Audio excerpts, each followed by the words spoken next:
Assalamualaikum warahmatullahi wabarakatuh. Selamat datang di podcast kelompok kami. Kali ini episodenya membahas tentang digital public relations. Dan sekarang sudah kedatangan beberapa narasumber dari organisasi PR dari kampus Universitas Budi Luhur. Kalau buat yang belum tahu, nama saya Alvito Panji Dewangga sebagai host di podcast ini. Dan oh iya, coba kalian perkenalkan kalian dari mana aja biar pendengar tahu gitu. Mulai dari siapa nih? Halo semua, perkenalkan nama saya Ana Maria dari Universitas Budi Luhur. Oke, selanjutnya. Halo, nama saya Cikarsa Ramadanti. Saya dari organisasi PR Universitas Budi Luhur. Terima kasih. Oke, sama-sama. Selanjutnya. Halo, nama saya Muhammad Abrian Takia dari Universitas Budi Luhur. Halo, nama saya Lisan Julianti dari Universitas Budi Luhur. Oke, itulah perkenalan dari beberapa narasumber yang ada di sini. Oke, sekarang mau nanya aja nih tentang digital public relations. Ini yang dari basic dulu ya gitu. Apa sih itu digital public relations? Program studi Digital Public Relation merupakan pengembangan dari bidang public relation tradisional. Perbedaan keduanya terletak pada media yang digunakan. Jika public relation tradisional lebih memfokuskan kegiatannya pada media-media elektronik dan cetak, maka digital public relation lebih fokus dalam membangun brand atau persuasi publik secara digital, yaitu melalui media berbasis web. Saat ini program studi Digital Public Relation baru ada satu di Indonesia, yaitu di Universitas Budi Luhur. Oh, jadi itu adalah definisi dari digital public relations ya. Dan kenapa kamu memilih jurusan ini?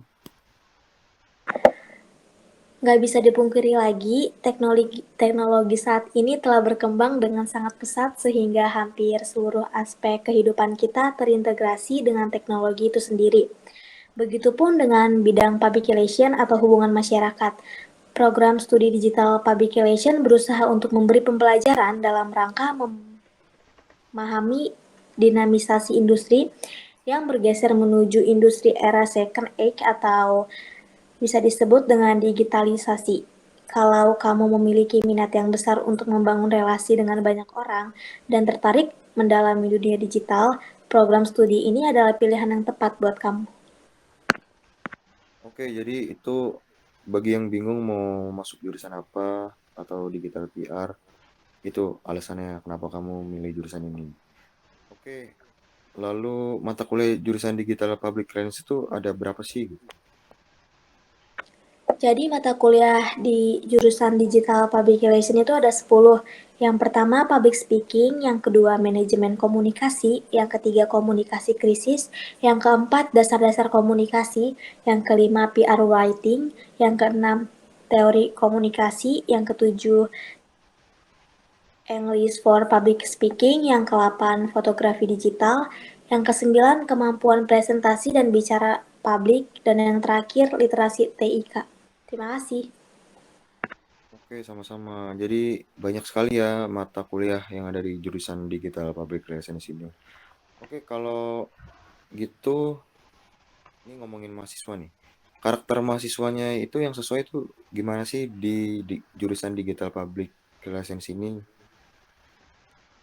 Oke, untuk karakter mahasiswa yang cocok untuk digital public relation yaitu tekun, kritis, observan, berwawasan luas, terus senang menganalisis, keterampilan komunikasi, keterampilan intrapersonal, terus juga bisa bekerja sama dengan tim.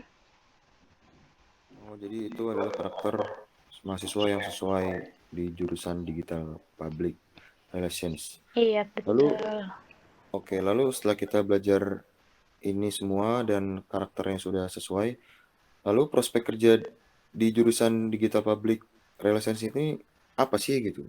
Biar orang-orang ini uh, prospek kerjanya di jurusan ini tuh apa sih gitu? Apa tuh buat prospek?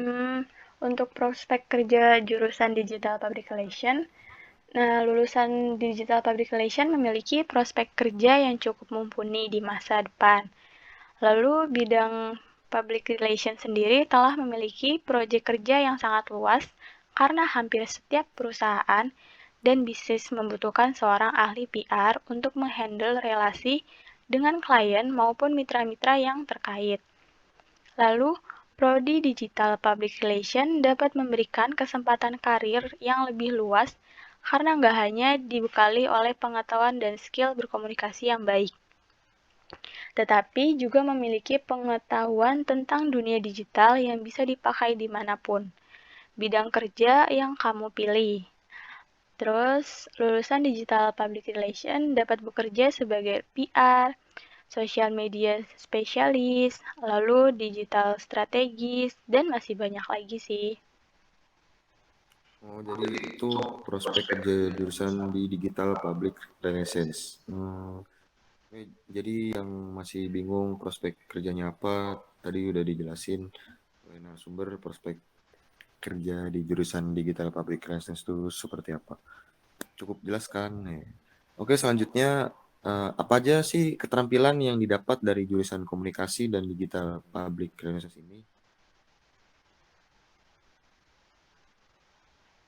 Eh, Keterampilan yang didapat dari jurusan ilmu komunikasi adalah bagaimana kita dapat berbicara di depan publik, dapat berkomunikasi antar konsumen, teman kerja, serta bagaimana membuat konten yang menarik.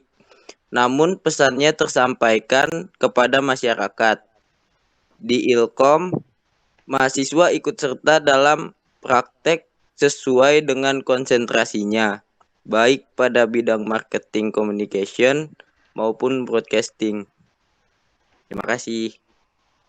Oh, jadi sama-sama. Jadi itu adalah keterampilan yang harus didapat dari jurusan komunikasi dan Digital Public Relations.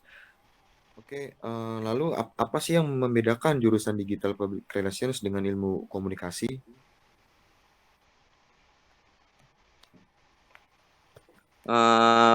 Pada dasarnya sama kok, yang membedakan nantinya hanya di profesi atau konsentrasinya. Kalau di ilmu komunikasi di Universitas Budi Luhur, nanti kami akan dipecah nih, marketing, communications, dan broadcast. Sedangkan kalau di digital PR sendiri sih lebih fokus belajar komunikasi kepada publik untuk menjalin relasi yang baik sehingga tercapai tujuan untuk membangun, membina, dan menjaga citra yang positif atau reputasi baik suatu perusahaan atau individu. Oke, jadi itu hal yang membedakan antara jurusan Digital Public Relations dengan ilmu komunikasi. Kalau sekarang itu bedanya apa sih Digital Public Relations dengan peminatan PR yang biasa? Kalau tadi kan sama ilmu komunikasi, kalau ini bedanya dengan PR yang biasa tuh apa gitu? Kalau digital PR tidak jauh berbeda dengan PR konvensional. Semuanya perlu kreasi untuk membuat pesan tersebar. Perbedaan paling mendasar adalah ranah yang digunakan. PR konvensional menggunakan media relations untuk menyebarluaskan konten, sementara digital PR menggunakan internet untuk menyebarluaskan konten. Jadi bisa mengikuti perkembangan zaman aja. Terima kasih. Oh, jadi itu bedanya Digital Public Relations dengan peminatan PR yang biasa ya. Oke. Nah, Apa saja sih bidang-bidang pekerjaan lulusan Digital Public Relations gitu? Ya, selain kamu bisa kerja di dunia humas, kamu juga bisa kerja di media-media, lalu menjadi MC, event organizer, dan juga pekerjaan yang sekarang sangat dicari, yaitu sosial media spesialis. Seru-seru kan? Oh, sangat seru ya kedengarannya ya. Lalu apa sih kalian yang dibutuhkan untuk masuk jurusan Digital Public Relations atau jurusan komunikasi? Untuk kalian khusus di digital PR, kamu hanya cukup untuk menambah wawasan kamu. Untuk kemampuan bicara di depan umum, menulis sebuah press release, ataupun membuat sebuah acara yang hebat. Nantinya pasti akan diajarkan dengan perlahan kok, ditambah dengan soft skill di luar kuliah. Oh, jadi itu adalah kalian yang dibutuhkan untuk masuk ke jurusan digital public relations. Oke nih, satu lagi pertanyaan untuk kalian. Apa sih jurusan kuliah yang mirip dengan ilmu komunikasi yang bisa dijadikan pilihan kedua jika tidak masuk ke jurusan ini gitu? Mungkin untuk jurusan yang mirip sebagai pilihan kedua bisa ke digital PR, tapi untuk ranahnya pasti berbeda. Ya, karena untuk Ilham sendiri bagaimana kita menyampaikan pesan sesuai dengan konsentrasi yang nanti kita minati, yaitu antara marketing communication dan juga broadcasting. Oke, jadi itu adalah pertanyaan terakhir, ilmu komunikasi yang bisa dijadikan pilihan kedua. Oke, baiklah. Sekian itu adalah podcast episode kali ini membahas tentang digital public relations. Semoga kita para pendengar menambah ilmu dari para narasumber yang sudah menjelaskan tadi tentang digital public relations. Oke, kurang lebihnya itu sampai jumpa di episode selanjutnya di podcast kelompok kami. Selamat malam. Assalamualaikum warahmatullahi wabarakatuh.